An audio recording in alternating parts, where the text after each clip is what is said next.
PTI की मकबूलियत देखकर imported हुकूमत की कांपे टांगने लगी। लीग रहनुमा इंतकामी सियासत पर उतर आए। तहरीक इंसाफ के जलसों में अवाम के ठाठे मारते समंदर ने मुखालफिन की नींदें उड़ा दी। शरीफ बरादरान के मतवाले ओछे हथकंडों पर उतर आए। हुकूमत ने सियालकोट में जलसे का इजाजतनामा मनसूख करके PTI के कई रहनुमाओं को गिरफ्तार कर लिया। सियालकोट में इम्पोर्टेड हुकूमत की गुंडागर्दी, वफाकी वज़रा घबरा गए। मुस्लिम लीग नून ने दोबारा इंतकामी सियासत शुरू कर दी। PTI की मकबूलियत रूज पर देखकर हुकूमत ने PTI के जलसे का इजाजतनामा मनसूख कर दिया। उस्मान डार समेत तहरीक इंसाफ के रहनुमाओं को गिरफ्तार कर लिया गया। कई गिरफ्तार रहनुमाओं को अडियाला जेल समेत दीगर मकामात पर मुंतकिल कर दिया गया। जुनून अब रुकने वाला नहीं है।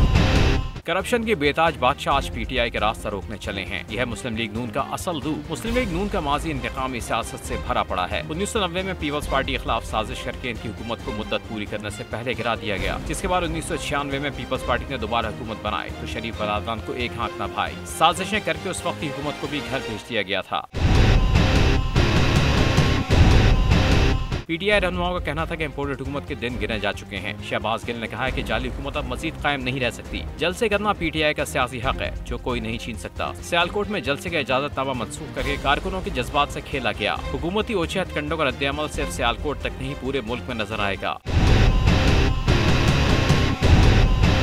साबिक वजीर तालीम शफकत महमूद ने हुकूमत को वार्निंग देते हुए कहा कि PTI के गिरफ्तार रहनुमाओं को फौरी रिहा किया जाए। हुकूमत जलसे में रुकावटें डालने और इंतजामात को नुकसान पहुंचाने से बाज रहे। दूसरी सूरत में तमाम तर सूरत हाल की जिम्मेदारी हुकूमती अरकान पर होगी।